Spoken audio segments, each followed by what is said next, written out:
Yes, friend, ikaw, kung hindi man nakikita ng lahat ng tao, yung pagod mo, yung sakripisyo mo sa isang bagay na ginagawa mo, okay lang yon. Basta tuloy-tuloy ka. Pero bilang napag-uusapan na lang din naman natin to, iba rin naman talaga. Anong masasabi mo kay Alex Yala na nagsimulang Ay! mag-tennis? Syempre, Since bata no? pa lang siya. O, di ba? Sabi pa nga niya, bata pa lang siya, pupunta sila sa mga ganitong court, na Oo. suot niya yung ruffled socks, then yung pailaw niyang sapatos. Correct, 'di ba O, nakaka-inspire pakinggan? Correct. Sabi ko nga na reminder lang talaga 'to na every champion is started as a beginner din talaga. Totoo. Na hindi siya parang bigla na lang umusbong sa kanya na ang galing-galing niya. Syempre, maraming pinagdaanan 'yan. Kaya nakaka-inspire para dun sa mga ibang kabataan din na hindi idolo siya na Gusto ko rin balang araw maging katulad ako ni Alex. Correct. Yes, friend, ikaw, kung hindi man nakikita ng lahat ng tao, yung pagod mo, yung sakripisyo mo sa isang bagay na ginagawa mo,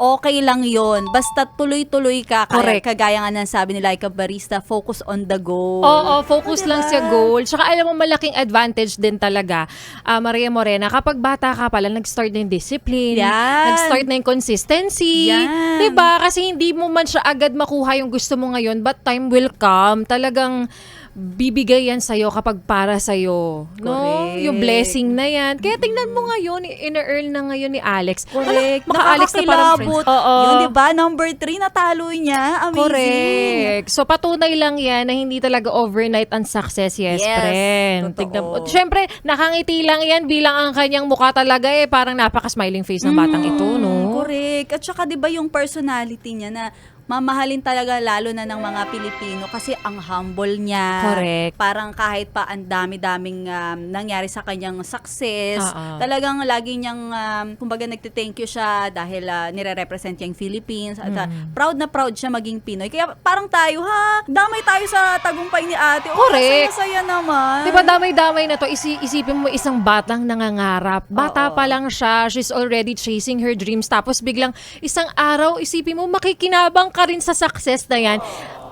In a good way, na parang nakaka-proud maging Pilipino, Totoo. nakaka-proud naman yung bansang to kasi may mga ganitong klaseng tao. Correct. Ayun naman yung gustong-gusto na talaga nating naririnig na news naman. Yes! Kahit totoo papano, yan. di ba? Totoo yan. Ako rin na-feel ko yung Laika Barisa na No? sabi ko, Sa kaliwat ka ng Oo. mga bad news at mga correct. mga hindi na... Nakakaiyak na yung mga nangyayari. Correct. At least, di ba, may mga ganitong pagkakataon na nagbibigay sa atin ng pag-asa. Correct. Na sa parang mga at some Pilipino. point iniisip mo na parang, ay, nakakainis naman ang Oo, Pilipinas. totoo. Ang daming corrupt. Tas biglang, ay, nakaka-proud pa rin pala kahit papano kasi may mga ganitong good news. Correct.